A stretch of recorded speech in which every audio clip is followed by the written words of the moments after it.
Hello learners, my name is Ankur Bhardwaj और आज का जो हमारा टॉपिक रहेगा वो रहेगा socialisation. So without wasting time इस टॉपिक को स्टार्ट करते हैं। Right now I am sharing my screen in front of you. देखिए लर्नर्स, सोशलाइजेशन सोशलाइजेशन टॉपिक है ये हमारा। ये टॉपिक थोड़ा एक तरीके से शॉर्ट है, इसमें ज़्यादा कुछ कंटेंट मतलब as compare to other videos जो अभी तक मैंने अपलोड किए, कंटेंट थोड़ा कम रहेगा, लेकिन अंडरस्टैंडिंग रहेगा आपका एक तरीके से। तो ओवरव्यू दे देता हूँ मैं सोशलाइजेशन टॉपिक का, हम कैसे कवर करेंगे। Socialisation by Ankur sir.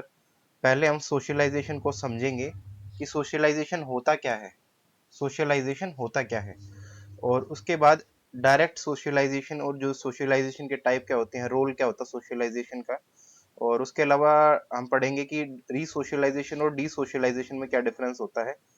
फिर हम पढ़ेंगे कि इसमें क्या एक्सप्लेनेशन होता है रीसोशलाइजेशन और डीसोशलाइजेशन के कॉन्सेप्ट के बारे में। फिर हम पढ़ेंगे कि अदर एग्जांपल्स हैं इसके, और factors influencing socialisation of children, ऐसे फैक्टर, ऐसे कारक जो प्रभावित करते हैं सोशलाइजेशन बच्चों का। और फिर नेबरहुड, और फिर ये एक तरीके से हमारा कंटेंट रहेगा आज का इस प्रकार से। So right now I am starting the class and here we go home and slide या सो स्टार्ट करते class. Socialisation by Ankur sir. तो पहली चीज जो इसमें समझने वाली लायक है तो वो है कि सोशलाइजेशन होता क्या है। देखिए learners, give me a second, मैं पेन का कलर ले लेता हूँ। ये रहा। चलिए बढ़ते हैं। Socialisation, the word socialisation refer to the process of interaction through which the child imbibes the beliefs, values, attitudes and habits of social group in which he has been born। तो मतलब सोशलाइजेशन उस interaction को कहते हैं। Socialisation जो शब्द है ये रेफर करता है कि प्रोसेस ऑफ इंटरेक्शन, मतलब एक तरीके से संप्रेषण की process through which the child imbibes the beliefs, जिससे बच्चा एक तरीके से अपने बिलीफ्स को इम्बाइब करता है, वैल्यूज को, अपने एटीट्यूड्स को और हैबिट्स को सोशल ग्रुप में, उसको कहते हैं socialisation. In which he has been born, जिसमें वो जन्मा है।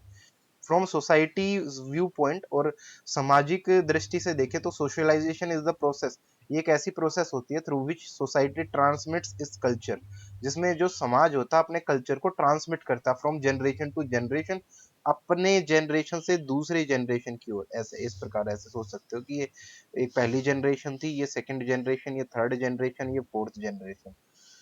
And thrives from the individual's view point, और अगर इंडिविजुअल के व्यू पॉइंट से देखें, the process of socialisation involves learning of social behaviour. जो इंडिविजुअल के अगर व्यू पॉइंट से देखें तो जो सामाजिक सोशलाइजेशन है, ये सोशल बिहेवियर को एक तरीके से लर्न करना, मतलब उनको अधिगम करना सोशल बिहेवियर को, एंड डेवलपमेंट ऑफ सेल्फ। और जो पहले क्या होगा, पहले एक तरीके से सोशल बिहेवियर को हम लर्न करेंगे, सोशल बिहेवियर को पहले तो क्या करेंगे, लर्न करेंगे, और फिर क्या करेंगे, अपना डेवलपमेंट करेंगे।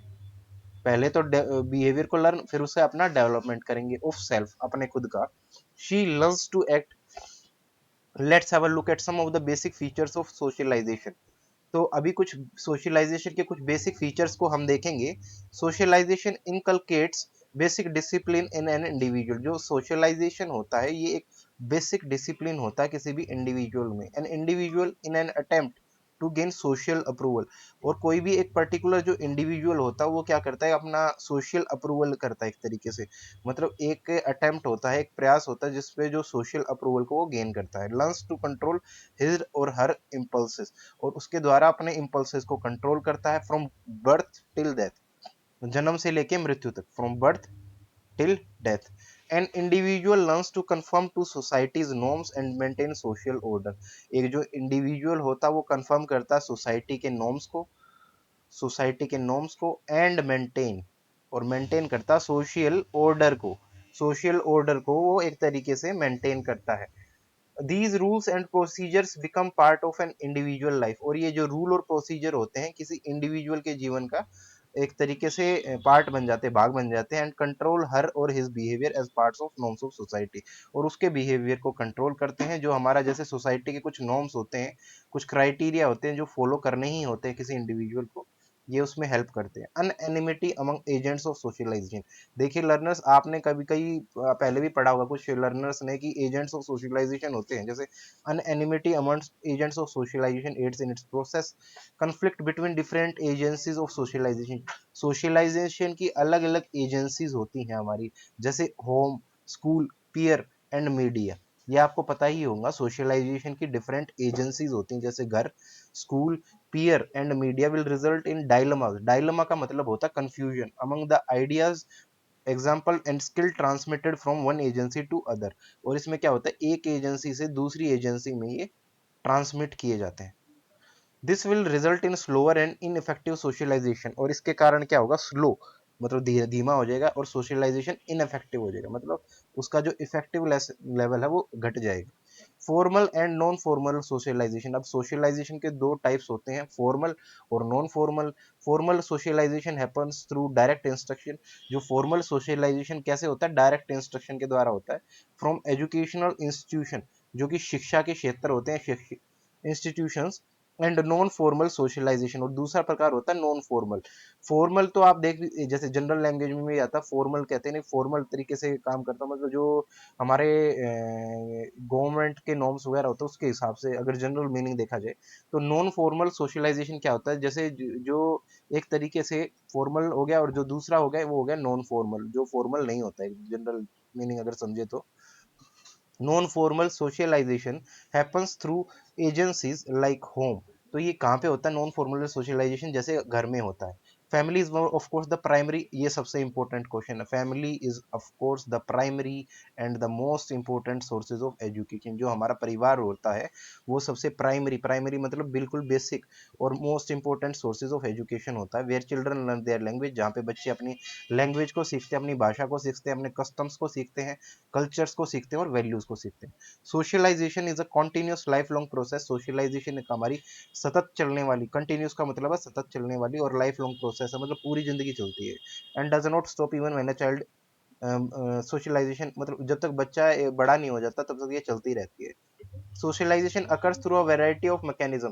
ये प्रोसेस काफी मैकेनिज्म्स के द्वारा होती है, बोथ डायरेक्टली एंड इनडायरेक्टली, मतलब प्रत्यक्ष रूप से भी और अप्रत्यक्ष रूप से। डायरेक्ट भी होती है और इनडायरेक्ट भी होती है, दोनों तरीकों से होती है। Direct socialisation occurs through the formal teaching of behaviour. और डायरेक्ट सोशलाइजेशन कब होती है, कि फॉर्मल टीचिंग ऑफ बिहेवियर को जब हम सीखते हैं उसमें कहते हैं कि ये डायरेक्ट सोशलाइजेशन होती है। And include reinforcement of accepted behaviour. और जो हमारे समाज द्वारा एक्सेप्टेड बिहेवियर होते हैं, जैसे कि डिसिप्लिन में रहना, किसी को हार्म ना करना, तो उनका एक तरीके से रीइंफोर्समेंट दिया जाता है डायरेक्ट सोशलाइजेशन में। Schooling and important sources of direct influence is very controlled. आप सबने देखा कि स्कूल में डिसिप्लिन मेंटेन किया जाता है, क्यों किया जाता है, क्योंकि आपको पता है कि वहाँ पे एक सेट ऑफ क्राइटेरिया होता है कि बच्चों को अगर ये फॉलो करने करेंगे, बच्चे फॉलो अगर ये क्राइटेरिया फॉलो करेंगे, उनको यूनिफॉर्म में आना एक तरीके से, तो क्योंकि स्कूल में बच्चे अपने कैजुअल ड्रेस में नहीं आ सकते, क्योंकि यूनिफॉर्म का क्राइटेरिया होता है। क्यों होता है, इसके पीछे रीजन है कि बच्चों में एक तरीके से डिसिप्लिन मेंटेन रहे, उनकी आइडियोलॉजी होती है जो वो अपने आप को एक तरीके से लिंक कर रखें कि हम एजुकेशन के पर्पस, हमारा एजुकेशन हमारा मेन पर्पस है। तो इसके पीछे भी एक साइकोलॉजिकल, आप सोच सकते हैं, एक आइडिया रहता है कि ऐसे ही नहीं कोई भी चीज इंप्लीमेंट की जा सकती है कि इतने large group of section of society के पीछे। तो schooling and important sources of direct influence is very controlled, roles are highly defined defined and behaviours are explicitly taught. इसमें रोल जो होते हैं वो हाईली डिफाइंड होते हैं, बिहेवियर वो एक्सप्लिसिटली टॉट, मतलब बिहेवियर को एक तरीके से काफी क्लियरली बताया जाता है, एंड री और उनको री भी किया जाता है। Direct socialisation occurs through one life. और आपको पता है कि डायरेक्ट सोशलाइजेशन हमेशा होती है किसी की जिंदगी में इन प्रोफेशनल सोशलाइजेशन, और प्रोफेशनल सोशलाइजेशन में इंडिविजुअल्स आर एक्सप्लिसिटली टॉट। और प्रोफेशनल सोशलाइजेशन में क्लियरली बताया जाता है कि इंडिविजुअल अच्छे तरीके से पढ़ाए, एक तरीके से टीचिंग दी जाती है, नया behaviour and accepted patterns of social interaction. आगे बढ़ते हैं। Although socialization during childhood provides the backdrop for which an individual can successfully exercise within society, as people age, their socialization becomes more specialized as they learn how to act in specific social situation and be successful in specific arena. Arena मतलब area। तो ये इसमें general बात में ये कहा गया है कि ये जो सोशलाइजेशन होता है ना, ये हमारा सोसाइटी में एक तरीके से पर्टिकुलर नॉर्म्स क्रिएट करता है, और सोशल सिचुएशन को एक तरीके से बेहतर तरीके से हैंडल कर सके। अब भाई आपको पता है कि अगर समाज में अगर कुछ रूल्स रेगुलेशन नहीं होंगे तो कोई भी पर्सन कोई भी क्राइम इजीली कर सकता है, और अगर उसको रोका नहीं गया तो वो और ज्यादा क्राइम करेगा। तो उसको रोकने के लिए हमारे कुछ सोसाइटी में कुछ रूल्स एंड रेगुलेशन होते हैं जो कि एक तरीके से इम्प्लीमेंट किए जाते हैं। अगर उनको इम्प्लीमेंट नहीं किया जाता तो उनको सजा दी जाती है जुडिशरी के द्वारा। जुडिशरी जुडिशरी के द्वारा उनको एक तरीके से पनिशमेंट दी जाती है, ताकि क्यों दी जाती है, ताकि वो सिटीजन है अपने जो भी उनके जो क्राइटेरिया जो अपने रूल्स रेगुलेशन उनको फॉलो करते रहे और समाज में एक पीसफुलनेस की फीलिंग को डेवलप रखें। ये आ गया होगा आपको समझ में। आगे बढ़ते हैं। दिस टाइप ऑफ सोशलाइजेशन में अकर एवरीवेयर एट एनी टाइम। ये टाइप जो होता है सोशलाइजेशन का, ये कहीं भी हो सकता है और किसी भी वक्त हो सकता है। Nothing but behaviours are successful for others and then imitating this behaviour is an example of indirect socialisation. तो ये जो सोशलाइजेशन का जो प्रकार है ये बता दिया मैंने आपको। और बिहेवियर आर सक्सेसफुल, और जो ये बिहेवियर तभी सक्सेसफुल होंगे दूसरों के लिए जब हम उनको कॉपी करें। And then imitating this behaviour is an example of indirect socialisation. दोबारा बताता हूँ, देखो क्या है इसमें जनरल जनरल मीनिंग। बिहेवियर को अगर successful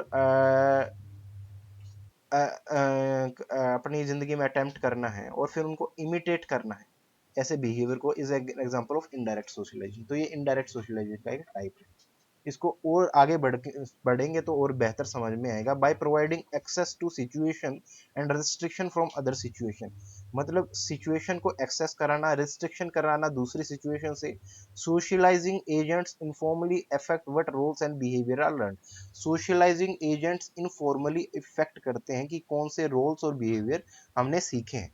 through this method children are not explicitly taught. और इस मेथड से बच्चे एक तरीके से साफ साफ नहीं सीखते हैं and about acceptable behaviour, but nonetheless are socialised to them. अब रोल्स ऑफ सोशलाइजेशन देखते हैं। रोल क्या होता है socialisation, what is the role of socialisation. Socialisation का क्या रोल होता है। Personality traits. Personality traits, traits का मतलब तो आपको मैंने पहले बता रखा, कैरेक्टर्स होते हैं generally. Personality traits are acquired in the child in the formative years of life. जो पर्सनैलिटी ट्रेट्स होते हैं वो एक्वायर किए जाते हैं बच्चे के द्वारा फॉर्मेटिव ईयर्स ऑफ लाइफ में। And the process of socialisation, और जो ये प्रोसेस होती है सोशलाइजेशन की, ये मदद करती है बच्चों की internalise the affection, emotion, values and sentiment. मतलब उनकी जो फीलिंग होती है, उनकी अफेक्शन की फीलिंग, इमोशन की फीलिंग्स और वैल्यूज और सेंटीमेंट की feeling through his interaction with the parents and sibling. मतलब कैसे, जब पेरेंट्स के साथ वो इंटरेक्ट करते हैं और सिबलिंग के साथ वो इंटरेक्ट करते हैं। सिबलिंग कौन होते हैं, सिबलिंग आपको पता ही होंगे, जो बच्चे के बड़े भाई, यंगर और एल्डर सिस्टर एंड ब्रदर्स होते हैं, उनको सिबलिंग्स कहते हैं। In the process the child is to perform different roles and occupy a corresponding status and a set of rights and duties. The number and the nature of role increases when the individual interacts with the peer group and the teachers in school and then slowly identifies himself with the community. और उसको धीरे धीरे वो community के साथ अपने आप को पहचाने। मतलब इसमें ये बताया गया है, the number and the nature of role increase. इसका जो संख्या और इसका रोल तब बढ़ता है जब इंडिविजुअल अपने आप को इंटरेक्ट करता है अपनी उम्र के बच्चों के साथ। पीयर ग्रुप क्या होता है, जो सेम एज ग्रुप के दूसरे मेंबर्स होते हैं उनको पीयर ग्रुप्स कहते हैं। And the teacher in school and then he slowly identifies himself and the community and society at large. आगे बढ़ते हैं। The elements of socialisation regulate the behaviour of the child. जो elements होते हैं socialisation के, वो बिहेवियर को regulate करते हैं and child in consonance with the approved norms and values, और दूसरे नॉर्म्स और वैल्यूज के साथ। This the process of socialisation largely plays a dominant role in the character. तो सोशलाइजेशन की जो ये प्रोसेस है, ये लार्ज प्ले रोल करती है किसमें, कैरेक्टर फॉर्मेशन में and personality development of the child. तो मतलब ये बताया गया कि जो सोशलाइजेशन की पूरी प्रक्रिया है, ये किस काम में डोमिनेंट रोल प्ले करती है, कि कैरेक्टर फॉर्मेशन में और पर्सनैलिटी डेवलपमेंट में। पर्सनैलिटी यानी व्यक्तित्व के डेवलपमेंट में भी ये काफी क्रूशियल रोल प्ले करती है। इम्पैक्ट ऑफ सोशलाइजेशन क्या होता है, ये अब पढ़ना है। The process of socialisation is quite complex. जो प्रोसेस होती है सोशलाइजेशन की, ये क्वाइट कॉम्प्लेक्स होती है। कॉम्प्लेक्स का मतलब क्या होता है, जटिल। मतलब जो आसान नहीं होती एक तरीके से, वो इसका मतलब कॉम्प्लेक्स हो गया। It involves multiplicity of processes as it involves multiplicity of social norms. इसमें क्या होता है, मल्टीप्लिसिटी होती है प्रोसेसेस की, as it involves multiplicity of social norms. It involves the various role with the individual has to play in order to fulfil the expectation of the society. इसमें अलग अलग रोल होते हैं जिसमें इंडिविजुअल को एक स्पेसिफिक रोल प्ले करना होता है to fulfil the expectation of the society, जिससे वो समाज में अपने एक्सपेक्टेशन को फिल अप कर सके। Not only the parent influence. इससे सिर्फ पेरेंट ही इन्फ्लुएंस नहीं होते, बल्कि दूसरे एडल्ट्स भी प्रभावित होते हैं। But also the impact of neighbourhood. और तो और पड़ोस के जो नेबरहुड वाले बच्चे हैं, मतलब पड़ोसी भी हैं, वो मेंबर वो भी इन्फ्लुएंस होते हैं, is of tremendous value in the socialisation of child. और ये सारे एक ट्रेमेंडस वैल्यू प्ले करते हैं सोशलाइजेशन ऑफ चाइल्ड में। Children need to find their place in society, gain a sense of fitting in it. This is a process of socialization involves the child integration within the society. ये socialization की process ही है जिससे बच्चा एक तरीके से integrate feel करता है अपने समाज में। This process of socialization enhance the sense of personal identity। और ये जो socialization की process है, प्रक्रिया है, इसके कारण कोई पर्सन अपनी पर्सनल आइडेंटिटी को एक तरीके से हेल्प अपने आप को आइडेंटिफिकेशन में मदद करता है। And the development of personal identity help the child to deal with society expectation. और आपको पता है कि कोई बंदा अगर पर्सनल आइडेंटिटी को आइडेंटिफाई कर लेता है तो उससे क्या फायदा होता है कि बच्चे की जो सोशल एक्सपेक्टेशन, सोसाइटी की जो एक्सपेक्टेशंस होती हैं, सोसाइटी की एक्सपेक्टेशन और सोसाइटी के स्टैंडर्ड्स और सोसाइटी के नॉर्म्स, ये सभी एक तरीके से हेल्पफुल रहते हैं। These challenges the child to make changes in social behaviour. और इन चैलेंजेस के कारण ही सोशल बिहेवियर में बदलाव आ जाते हैं। तो उम्मीद है ये क्लियर हो गया होगा आपको। आगे बढ़ते हैं। Societies expectation pose a challenge for children. और सोसाइटी की एक्सपेक्टेशन है, ये पोज करती है एक चैलेंज फॉर चिल्ड्रन, बच्चों के लिए एक चैलेंज करती है। And are valuable in helping them to progress about the path of adulthood. The fulfilment of these expectation helps to develop a positive sense of one self. Children who are overwhelmed by society expectation. जो बच्चे overwhelmed होते हैं society के expectation से, में revert to anti social behaviour. ये बात समझने लायक है कि ऐसे बच्चे कुछ हो जाते हैं जो एंटी सोशल बिहेवियर करने लग जाते हैं। जो कि एंटी सोशल बिहेवियर को अगर डिफाइन किया जाए तो मतलब ऐसा बिहेवियर जो सोसाइटी में अप्रूव्ड नहीं होता। social behavior which is not accepted in our society। Anti social behaviour का मतलब अगर समझाए तो ranging from low level delinquency to serious crimes, जिसमें छोटे अपराध से लेके बड़े अपराध तक शामिल होते हैं। मतलब जो ये एंटी सोशल बिहेवियर का जो ये एक तरीके से स्केल होता है, वो कहाँ से होता है, लो लेवल डेलिंक्वेंसी से सीरियस क्राइम, मतलब छोटे अपराधों से लेके बड़े अपराध तक। और ऐसे बच्चों को कई बार होता है कि अगर जुडिशरी अगर पनिश करती है तो उनको क्या सजा दी जाती है, उनको एक तरीके से दिल्ली उनको एक तरीके से जुडिशियल कस्टडी में रखा जाता है। जैसे साधारण जेल तो नहीं होती ऐसे बच्चों को, बल्कि उनको एक तरीके से दूसरी चीजें होती हैं, not for the below the 18 years of age. Exact word याद नहीं आ रहा तो मैं नहीं, अभी बाद में बताऊंगा उसके बारे में। Parental expectation to perform and conform to their standard and abnormally high और अनरियलिस्टिक। जो पेरेंट की एक्सपेक्टेशन होती है कि स्टैंडर्ड्स को परफॉर्म करे और एबनॉर्मली हाई और unrealistic, they may generate negative feeling, वो कई बार जनरेट कर देते हैं नेगेटिव फीलिंग्स को, कम्युनिकेशन गैप को और एंटी सोशल बिहेवियर को। Children expectation in relationship with peers, parents and society are often not fulfilled and cause conflict. कई बार चिल्ड्रन की एक्सपेक्टेशन होती है कि पीयर्स के साथ, पेरेंट्स के साथ और सोसाइटी के साथ, वो अगर फुलफिल नहीं जाती तो कॉज कॉन्फ्लिक्ट। इसमें जनरल मीनिंग में ये बताया गया कि बच्चे को कई अपने अपने पेरेंट्स से एक्सपेक्टेशन होती है, अपने सेम उम्र के बच्चों के साथ एक्सपेक्टेशन होती है, सोसाइटी से कई बार एक्सपेक्टेशन होती है, अगर वो फुलफिल नहीं की जाती है टाइम टू टाइम तो उसके कारण क्या हो जाता है, कॉन्फ्लिक्ट हो जाता है। कॉन्फ्लिक्ट यानी एक तरीके से उनका एक तरीके से कॉन्फ्लिक्ट का मतलब है आपस में उनके विद्रोह की भावना आ जाती है, जनरल सेंस में देखा जाए तो। आगे बढ़ते हैं। Moving away from a dependence on parents and family and having close relationship with parent is a major social change. अगर इसको आगे आगे देखा जाए तो कि dependence, moving away from dependence on parents and family, moving away from dependence on parents and family, मतलब dependence होती है बच्चों की अपने पेरेंट्स, पेरेंट्स मतलब अपने माँ बाप के प्रति और फैमिली के प्रति, उनकी डिपेंडेंस दूर हो जाती है, मतलब वो फिर इंडिपेंडेंट बन जाते हैं। And having close relationship with friend, और क्या होता है कि क्लोज रिलेशनशिप होता है दोस्तों के साथ, is a major social change. Parental control leads to conflict, और पेरेंटल कंट्रोल के कारण क्या होता है, कॉन्फ्लिक्ट की सिनेरियो, मतलब एक तरीके से पेरेंटल कॉन्फ्लिक्ट हो जाता है। और ये अगर हम समझिए, आगे बढ़ते कम्युनिकेशन गैप, और उनके बीच में एक मेन रीजन क्या होता है कॉन्फ्लिक्ट का, कि कम्युनिकेशन गैप बन जाता है। कई बार आपने देखा होगा कई के पेरेंट्स, कई जैसे आर्मी में वर्किंग करते हैं एक तरीके से, तो अपने बच्चों के लिए टाइम नहीं दे पाते, तो उनके बीच में कम्युनिकेशन गैप डेवलप हो जाता है, तो उसके कारण उनके कारण ये कॉन्फ्लिक्ट डेवलप हो जाते हैं। Peers determine the flow of an children life and develop their personality too। अगर आपको पता है कि बच्चे अपनी उम्र के बच्चों के साथ काफी टाइम स्पेंड करना पसंद करते हैं, क्योंकि उनको एक तरीके से सेम एज ग्रुप के मेंबर मिल जाते हैं और उनकी जो एक्टिविटी भी है वो सपोर्ट करते हैं। उसके बाद आता हमारा कॉन्सेप्ट ऑफ रीसोशलाइजेशन और डीसोशलाइजेशन। इसको समझने से पहले पहले मैं इसको एक्सप्लेन करूंगा, फिर इसके पॉइंट्स को देखेंगे, मेन पॉइंट्स इस वाले डायग्राम के मदद से। The main difference between resocialization and desocialization is the resocialization is the process of adopting new values, attitudes and behavior।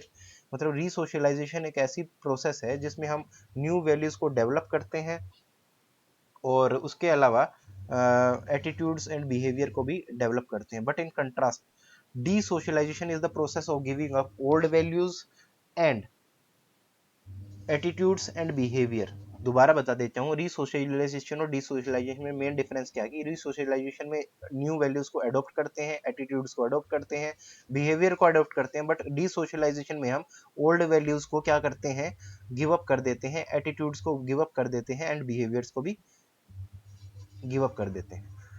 रीसोशलाइजेशन और desocialisation are two inter related concept. ये दोनों कॉन्सेप्ट आपस में एक दूसरे से जुड़े हुए हैं, टू इंटर रिलेटेड कॉन्सेप्ट है ये हमारे। Desocialisation involve the loss of self identity. Desocialisation में हम अपनी आइडेंटिटी को लॉस कर देते हैं, while resocialisation involves the adoption of new identity. और रीसोशलाइजेशन में क्या करते हैं, एडॉप्ट कर देते हैं किसको, न्यू आइडेंटिटी और सोशल रोल को एडॉप्शन करते हैं। Resocialisation can only happen when desocialisation has taken place. Resocialisation तभी होता है जब डीसोशलाइजेशन हुआ हो। In other words, in order to adopt new norms, values, attitude and behavior, one must give up his old values, attitude and behavior। इसमें ये बताया गया है कि किसी को अगर नए नॉर्म्स अपनी लाइफ में लाने हैं, वैल्यूज को अडॉप्ट करना है, बिहेवियर को, एटीट्यूड्स को अपनी जिंदगी में अडॉप्ट करना है, तो उसको अपने पुराने वैल्यूज, एटीट्यूड और बिहेवियर को देना पड़ेगा। मतलब गिव अप करना पड़ेगा, देना नहीं, मतलब अपनी लाइफ से निकालना पड़ेगा। ये जनरल मीनिंग है इसका। अब इस डायग्राम से देखते हैं रीसोशलाइजेशन और डीसोशलाइजेशन में क्या डिफरेंस होता है। Resocialisation is the process of adopting new behaviour, value and behaviour. ये मैंने बता दिया, एक तरीके से ये इसकी डेफिनेशन भी हो गई। रीसोशलाइजेशन, डीसोशलाइजेशन क्या होता है, ये प्रोसेस होता है जिसमें ओल्ड वैल्यूज, एटीट्यूड और बिहेवियर को हम गिव अप कर देते हैं। Involves the adoption of new identity. इसमें न्यू आइडेंटिटी को हम इन्वॉल्व करते हैं। और इसमें क्या होता है, involves the loss of self identity. इसमें न्यू आइडेंटिटी का हम अडॉप्ट करते हैं सोशल रोल में, रीसोशलाइजेशन में। और डिसोशलाइजेशन में लॉस ऑफ सेल्फ आइडेंटिटी, मतलब अपनी पहचान को हम लॉस कर देते हैं, अपनी आइडेंटिटी को, अपनी पहचान को हम लॉस कर देते हैं। फॉलोज डिसोशलाइजेशन। डिसोशलाइजेशन फॉलो करता है डिसोशलाइजेशन को, और हैपन डिसोशलाइजेशन हैपन फर्स्ट। मतलब ये होता है पहले, डिसोशलाइजेशन पहले होता है और फिर रीसोशलाइजेशन डिसोशलाइजेशन को, सॉरी रीसोशलाइजेशन डिसोशलाइजेशन को फॉलो करता है। तो पहले हुआ डिसोशलाइजेशन और फिर रीसोशलाइजेशन। आया समझ में, अंडरस्टैंडिंग है, थोड़ा सा समझ में आ गया होगा। आगे बढ़ते हैं अभी। For example, if the parent respect his parents, the children learns to respect him and other elderly members of the society. इसमें ये बताया गया है कि अगर पेरेंट, अगर कोई किसी का फादर अपने पेरेंट्स की रिस्पेक्ट करता है, तो बच्चों में भी एक तरीके से ट्रेट आ जाता है कि वो भी अपने पेरेंट की रिस्पेक्ट करते हैं। Secondary socialisation, it is the socialisation in which a person learns to acceptable in a smaller group which is a part of larger group। ये सोशलाइजेशन का ऐसा प्रकार है जिसमें acceptable होता है स्मॉलर ग्रुप में, which is a part of larger group। the values, attitude and beliefs are learned from the group। ये जो values होते हैं, ये जो attitudes होते हैं और ये जो beliefs होते हैं, ये लर्न किए जाते हैं। कहाँ से लर्न किए जाते हैं, ग्रुप से लर्न किए जाते हैं। For example, a class 10 student wants to become a doctor in the future after attending career counseling classes। आपने देखा है कि आज के टाइम में एक नया कोर्स डेवलप हो गया करिकुलम में, EVGC, educational and vocational guidance and counselling. ये क्यों रिक्रूटमेंट होती है ऐसे टीचरों की, क्योंकि अभी आज का प्रेजेंट सिनेरियो है कि बच्चों को एक तरीके से काउंसलिंग की जाती है बच्चों की, कि उनको कौन सा कैरियर अडॉप्ट करें वो आगे जाके, क्योंकि कौन सा, किस बच्चे का किस चीज में, अगर बायोलॉजी में ज्यादा इंटरेस्ट है तो एक तरीके से उनको सजेशन दिया जाता है कि उनको अगर बायोलॉजी में इंटरेस्ट है तो उनको सजेशन दिया जाता है कि वो डॉक्टरिंग की लाइन में जाए, मतलब डॉक्टर के लिए वो they should go for doctor line, medical line. इसी प्रकार अगर किसी बच्चे का इंटरेस्ट है साइंस की फील्ड में, जैसे कि मोर फिजिक्स केमिस्ट्री और मैथ्स में, तो उसको एक तरीके से सजेस्ट किया जाता है कि उनको किस फील्ड में जाना चाहिए, इंजीनियरिंग के फील्ड में। तो ये एक तरीके से काउंसलिंग का काम होता है इनका। डेवलपमेंटल सोशलाइजेशन क्या होता है ये पढ़ेंगे। In this type of socialisation focus is more on developing social skill. इस सोशलाइजेशन में फोकस किसके ऊपर होता है? Developing social skill, social skill के डेवलपमेंट में pertaining to the culture and work stages of development. आगे बढ़ते हैं। For example, a shy senior high school student start to take part in thought for the day program। जैसे एक shy senior high school student है, वो part किस में करता है? Thought for the day program में, in order to develop her verbal communication. फिर आता है anticipatory socialization. This type of socialization refer to the process wherein a person practice और एक्सेप्ट द वैल्यूज और norms of a group where he or she anticipates joining the future। For example teacher trainee learn how to become teacher. जो teacher trainee क्या करते हैं? Learn करते हैं कि teacher कैसे बने। मतलब बच्चों का, आपको पता है कि टीचर्स के लिए बनने से पहले उनके टीचर ट्रेनिंग दी जाती है, ताकि वो एक तरीके से सीख लें कि उन्होंने को क्या कैसे काम करना, टीएलएम वगैरह क्या होते हैं, टीचिंग लर्निंग मटेरियल क्या होते हैं। तो एक तरीके से उनकी ट्रेनिंग होती है। रीसोशलाइजेशन के बारे में अभी बढ़ते हैं आगे। This type of socialisation involves rejecting previous behaviour pattern. ये सोशलाइजेशन का ऐसा टाइप होता है जिसमें प्रीवियस बिहेवियर पैटर्न्स को रिजेक्ट किया जाता है और नए बिहेवियर्स को अडॉप्ट किया जाता है। ये मैंने पहले भी बता दिया आप लोगों को। Resocialization set to happening throughout human cycle life. तो रीसोशलाइजेशन को ये माना जाता है, रीसोशलाइजेशन पूरी जिंदगी में चलती through out human life cycle.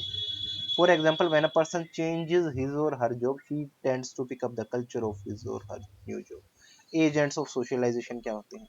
Socialisation के क्या एजेंट्स होते हैं हमारे? The agents of socialization aid in the learning process which is the result of authoritarian and egalitarian forces. सबसे इंपॉर्टेंट है, ऑथोरिटेरियन और एग्लिटेरियन फोर्सेस होती हैं हमारी।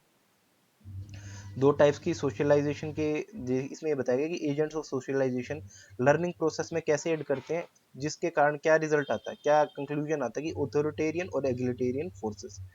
फिर आता है फैमिली। फैमिली क्या होता है? Through family the child acquires knowledge, behavior, manners and internalize all these patterns and learn to adjust or conform to the norms of the family। मतलब फैमिली के द्वारा ही बच्चा नॉलेज को एक्वायर करता है, बिहेवियर को एक्वायर करता है, मैनर्स को एक्वायर करता है और फिर उनको इंटरनलाइज करता है, ऐसे पैटर्न्स को लर्न करना सीख जाता है नॉर्म्स ऑफ फैमिली को। पीयर ग्रुप क्या होता है? Peer group interaction shapes to the self and identity formation. Peer group interaction के कारण सेल्फ और आइडेंटिटी फॉर्मेशन होती है। Acceptance and rejection by peer group is very important for socialisation. Acceptance और रिजेक्शन जो होता है पीयर ग्रुप में, ये काफी इंपॉर्टेंट होता है सोशलाइजेशन के लिए। They learn dominance, leadership, negotiation, cooperation. वो एक तरीके से सीखते हैं डोमिनेंस। डोमिनेंस का मतलब क्या होता है? एक दूसरे पे वर्चस्व की फीलिंग। Leadership qualities. नेगोशिएशन मतलब एक तरीके से नेगोशिएट करना। नेगोशिएट मतलब आपस में बातचीत करके किसी मुद्दे को सोल्व कर देना। कोऑपरेशन सहमति की एक तरीके कोऑपरेटिव की फीलिंग डेवलप करना। ये आ गया होगा समझ में। मीडिया का क्या रोल रहता है? Mass media is a vehicle for spreading information. Mass media एक ऐसा व्हीकल है जिससे इंफॉर्मेशन को स्प्रेड किया जाता है मैसिव स्केल में and reaching to vast audience, और इसके द्वारा वास्ट ऑडियंस में ये फैलाया जाता है। It shapes likes, dislikes, interest and contacts. इसकी मदद से लाइक्स, डिसलाइक, इंटरेस्ट और कॉन्टेक्ट्स को किया जाता है। School, from school individual learn discipline. School से कौन क्या सीखता है? अनुशासन सीखता है। स्कूल से क्या सीखता है? डिसिप्लिन सीखता है। Construct develops behavioural and cognitive skill, और संज्ञानात्मक स्किल को भी डेवलप करता है। Educational institution teach punctuality. जितने भी शिक्षा के क्षेत्र है वो पंक्चुअलिटी को डेवलप करते हैं। टाइम टेबल होता है स्कूल्स में, क्योंकि पीरियड्स वगैरह टाइम टेबल के वजह से ही लगते हैं कि फर्स्ट पीरियड साइंस का, सेकंड पीरियड मैथ्स का। ऐसे ही exams, sharing same space, modelling ideal behaviour, punishment and reinforcement. Punishment और रीइंफोर्समेंट जैसे जैसे कोई बच्चा अगर अच्छे तरीके से काम कर रहा है तो उसको एक तरीके से अपलोड किया जाता है, या उसके लिए तालियां बजाई जाती हैं। और अगर कोई बच्चा शरारत करता है या ऐसा बिहेवियर शो करता है कि जो एक्सेप्टेड नहीं होता स्कूल में, तो उसको एक तरीके से पनिशमेंट दी जाती है। तो ये हमारे आगे स्कूल्स में आगे बढ़ते हैं इसके बाद, factors influencing socialisation of children, ये हमारा लास्ट है अभी, इसके बाद खत्म हो जाएगा हमारा। ऐसे फैक्टर्स जो सोशलाइजेशन ऑफ चिल्ड्रन को इन्फ्लुएंस करते हैं, there are many factors that help in socialization of children, a brief explanation about such factors is given below. Sports, खेल, sports also help socialize the child. अभी आप कई बच्चे सोच, अभी जैसे कई बच्चे सोचते होंगे कि स्पोर्ट्स से सोशलाइजेशन होता है, हाँ बिल्कुल होता है।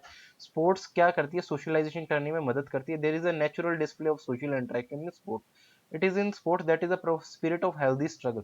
स्पोर्ट्स के कारण ही एक जो हेल्दी स्ट्रगल, क्योंकि देखिए स्ट्रगल एकेडमिक्स में तो होता ही है, स्पोर्ट्स में भी स्ट्रगल होता है। That is a spirit of healthy struggle and competition is displayed, और बच्चों में एक तरीके की कंपटीशन की फीलिंग्स को और ज़्यादा बढ़ाया जाता है, इंक्रीज किया जाता है। क्यों किया जाता है? क्योंकि अगर कंपटीशन होगा तो बच्चों को एक तरीके से एटमॉस्फेयर मिलेगा जिससे वो और ज़्यादा एफर्ट करेंगे, और इससे बच्चों का एक तरीके से जो लेवल है वो इंक्रीज होता है। डिफीट और विक्ट्री भी होती है, अभी खेल है तो उसमें डिफीट, हारना भी चलेगा और जीतना भी चलता है। तो should not create ill will, तो इसको इल विल नहीं बनाना एक तरीके से। This feeling is created by play, ये प्ले से द्वारा ये फीलिंग अपने आप आती है। It facilitates natural development of feeling of cooperation among the players. लेकिन आपको पता है कि कुछ गेम्स ऐसे होते हैं, कुछ तो इंडिविजुअल प्ले किए जाते हैं जैसे चेस वगैरह इंडोर गेम्स, लेकिन कुछ गेम ऐसे होते हैं जिनमें कोऑपरेशन होता है, फुटबॉल हो गया, क्रिकेट हो गया, जिसमें एक तरीके से कोऑपरेशन भी, आपस में प्लेयर्स के बीच में कोऑपरेशन की फीलिंग्स भी आती है, कि ताकि उनको ये नहीं हो कि उनको ही इंडिविजुअल खेलना अपना बेहतर करना, उनको ये भी होना चाहिए कि दूसरे का पार्टिसिपेशन भी, इन्वॉल्वमेंट जरूरी है। There is no discrimination on the basis of caste and community in sports and games, कोई डिस्क्रिमिनेशन नहीं होना चाहिए on the basis of caste, जाति के बेस पे कोई एक तरीके से डिस्क्रिमिनेशन मतलब भेदभाव नहीं होना चाहिए। And community in the sports and game, real and care of a child, careful upbringing of the child is very helpful in the process of socialisation. Careful upbringing जो चाइल्ड में होती है काफी हेल्पफुल होती है सोशलाइजेशन में। If family environment is not too soothing for the child, then he should not get proper care and attention for his parents। इसमें ये बताया गया कि अगर family environment is not soothing for the child, मतलब अगर family का environment उस बच्चे को अगर सपोर्ट नहीं कर रहा, देन ही इज, और उसको अगर प्रॉपर केयर और अटेंशन नहीं मिल रही पेरेंट्स से, तो उसको एंटी सोशल टेंडेंसी उसमें डेवलप हो जाती है। It happens when family is broken और there is a tension between father and mother. कई बार क्या होता है, मदर फादर का एक तरीके से आपस में अच्छा रिलेशन नहीं होता, तो उसके कारण बच्चे का जो ओवरऑल डेवलपमेंट है वो भी इन्फ्लुएंस होता है, पता ही है सबको। या क्या कई बार क्या होता है, it happen is an orphan phone, और कई बार क्या हो जाता है कुछ बच्चे ऑर्फन होते हैं, मतलब ऑर्फन मतलब अनाथ होते हैं, तो उनका भी डेवलपमेंट इन्फ्लुएंस होता है एक तरीके से। Such children are vulnerable to social maladjustment, और ऐसा ही कारण कई बच्चे एक तरीके से सोशल मेल एडजस्टमेंट की तरफ चल पड़ते हैं। सिंपैथी एंड लव, सांत्वना और लव क्या होता है एक तरीके से इसमें ये बताया गया, with respect to socialisation.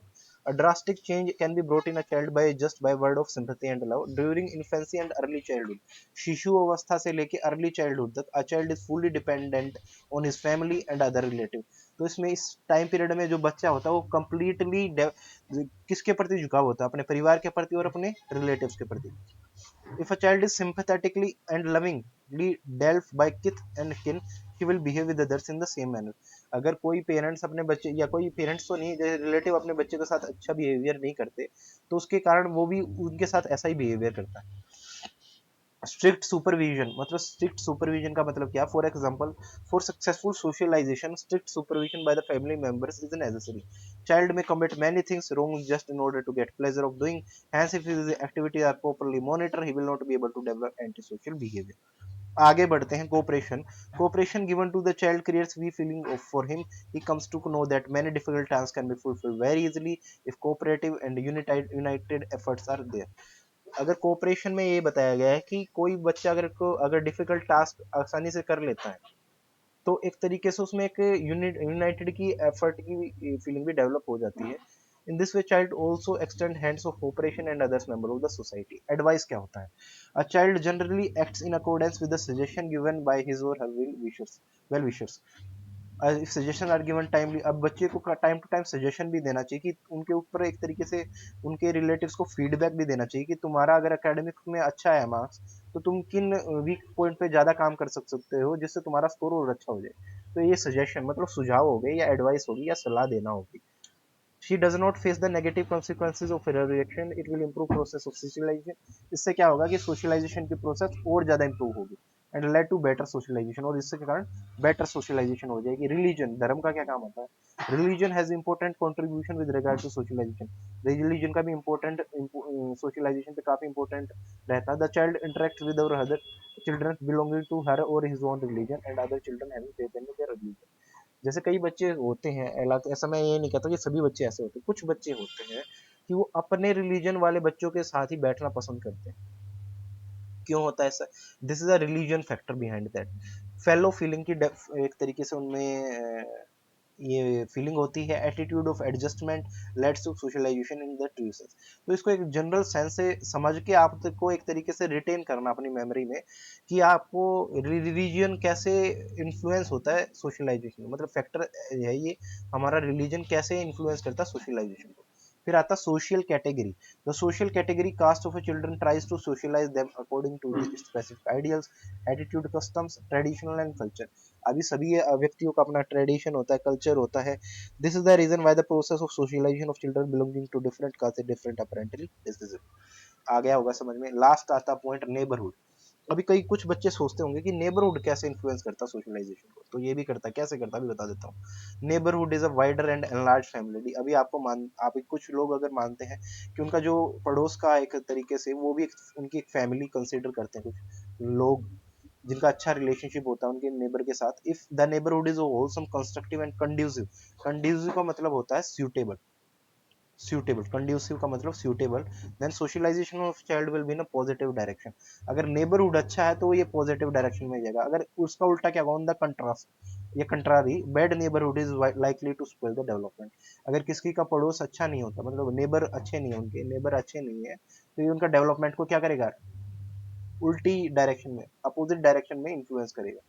In addition to these factors, physical factors in the community have impact on the socialization. Such factors are population density and characteristics.